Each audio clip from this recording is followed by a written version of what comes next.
Fala pessoal, hoje vamos falar do maior clássico da região norte do país. Estamos trazendo a série Clássicos, que vai contar a história dos principais clássicos de futebol. Hoje vamos até Belém contar a história do Repá, o clássico que reúne Remo e Paysandu, as duas maiores torcidas e as duas maiores equipes da região norte do país. Antes, deixa o like, vai ajudar demais aqui o canal, e se não for inscrito, já se inscreve aí no botão vermelho de inscreva-se e também ativa o sininho para não perder nada aqui do Gozaço. Bora lá trazer a história do Repá.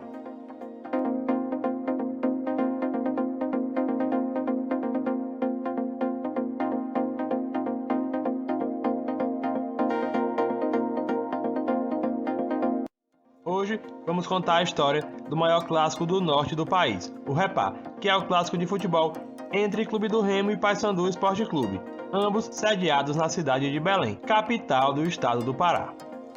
Confronto também conhecido como o Clássico Rei da Amazônia, já que envolve as duas maiores forças do futebol da região norte do país. Provavelmente é o clássico que mais foi disputado em todo o futebol mundial, com mais de 760 partidas disputadas. Além de terem as maiores torcidas da região, os jogos entre Remo e Paysandu são conhecidos e admirados pelos grandes públicos, mesmo quando os times não atravessam boa fase. A imagem do Mangueirão lotado, tanto pelo Fenômeno Azul quanto pela Fiel Bicolor, demonstra o fanatismo do torcedor paraense pelo futebol. No dia 4 de maio de 2016, o clássico foi declarado Patrimônio Cultural e Imaterial do Estado do Pará, sendo qualificado como expressão cultural do povo paraense. O primeiro clássico entre Remo e Paysandu aconteceu no dia 14 de junho do ano de 1914. A partida foi jogada no campo da Fábrica Ferreira e Comandita, local onde é hoje o estádio da Curuzu, e pertence à equipe do Paysandu Esporte Clube. Em campo, o Leão, o clube do Remo, venceu o jogo pelo placar de 2-1, sendo o primeiro a vencer o clássico. Os gols foram de Rubilá, o primeiro gol da história do clássico, e Baima contra, para o Remo, e Matheus, um inglês, marcando para a equipe bicolor. Inicialmente, Remo e Paysandu mantinham uma relação até certo ponto amigável. Entretanto, isso mudou no dia 23 de janeiro do ano de 1915, quando o primeiro secretário azulino, Elzeman, enviou um ofício para Antônio Barros, presidente da equipe do Paysandu na época, tratando da realização de uma partida cuja renda seria utilizada para ajudar financeiramente as equipes.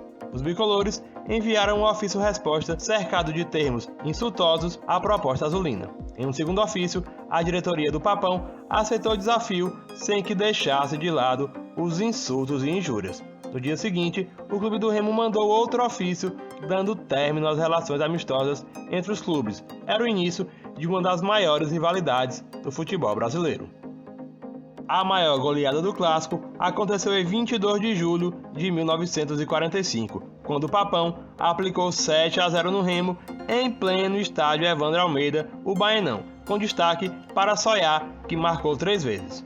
7-0 que o Remo também aplicou no Paysandu na década de 20.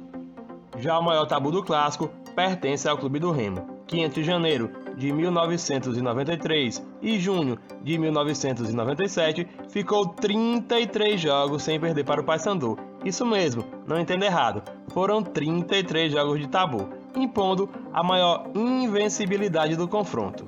O Remo, nesse período, venceu 21 partidas e empatou 13 com o seu rival bicolor. Segundo dados do jornalista Ferreira da Costa, autor dos livros A História do Clássico Repá e Remo vs Paysandu, o clássico é o mais disputado da história do futebol mundial.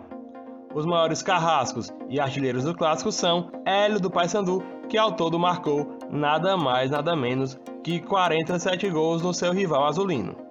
Já Itaquari marcou 30 vezes, ele esteve vestindo a camisa tanto do Remo como também do Paysandu, tendo aí trazido alegria para as duas torcidas de Belém. Com 28 gols aparecem 40 jogador que defendeu as cores do Paysandu e também Cacetão, outro jogador bicolor. Já o maior artilheiro em um só jogo foi Jango do clube do Remo, que marcou 5 gols na goleada azulina por 7-2 sobre o seu rival bicolor, isso no ano de 1939. O clássico não foi só disputado em Belém, já foi disputado em outras cidades, outros estados e até mesmo em outro país. No total, tivemos 14 jogos sendo disputados fora de Belém.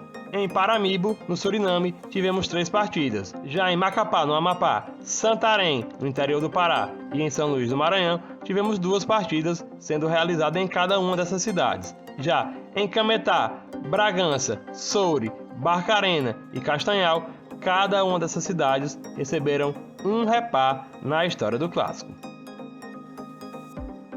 A bola rolou para o repá em vários estádios. O primeiro estádio de um clássico repá foi a atual Curuzu do Paysandu, em 14 de junho de 1914. Na época, pertencente à firma Ferreira e Comandita, com um público estimado de aproximadamente 2.000 pessoas.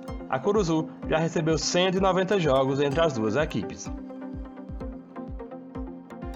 Inaugurado em 15 de agosto de 1917, o Baenão foi durante vários anos o principal estádio paraense. A Casa Azulina recebeu mais de 200 confrontos entre Remo e Paysandu, mas desde 1978 a maioria dos clássicos passou a ser disputada no Estádio Olímpico Mangueirão, por ter maior capacidade, conforto e também segurança para receber tanto os jogadores como também os torcedores das duas equipes. Prova disso é que, apesar de mais novo, o Colosso do Bengui já recebeu mais de 210 clássicos, sendo atualmente o estádio que mais recebeu o clássico. Há ainda o Estádio do Souza, Estádio Francisco Vasques, de propriedade da Tuna Luso-Brasileira, palco de mais de 45 partidas entre Remo e Paysandu. Esses dados são atualizados a partir do livro Remo vs Paysandu, o clássico mais disputado do futebol mundial, 700 jogos, livro de 2009, mas os dados aí foram sendo atualizados constantemente. Entre algumas curiosidades do clássico é que o repá é um dos poucos clássicos do Brasil que ainda permitem presença das duas torcidas em dias de jogo. Detalhe que o estádio é dividido ali meio a meio, 50% do público do Paysandu e 50% da torcida do Remo. Outro ponto bem interessante é que os estádios privados do Paysandu Curuzu e do Remo Baenão têm uma distância de cerca de apenas 200 metros. Essa é a segunda menor distância entre estádios de rivais do mundo. As sedes de Remo e Paysandu também ficam ali muito próximas, praticamente na mesma avenida. Gostaram do nosso clássico de hoje? Para você, quem é o maior? Paysandu ou Remo? Qual desses clubes é o maior do Pará, o maior da Amazônia, o maior do norte do país? Se você gostou do vídeo, deixa o like, se inscreva também no canal e já deixe aí nos comentários qual clássico você quer ver aqui no canal. Segue a gente nas redes sociais, um abraço e até a próxima!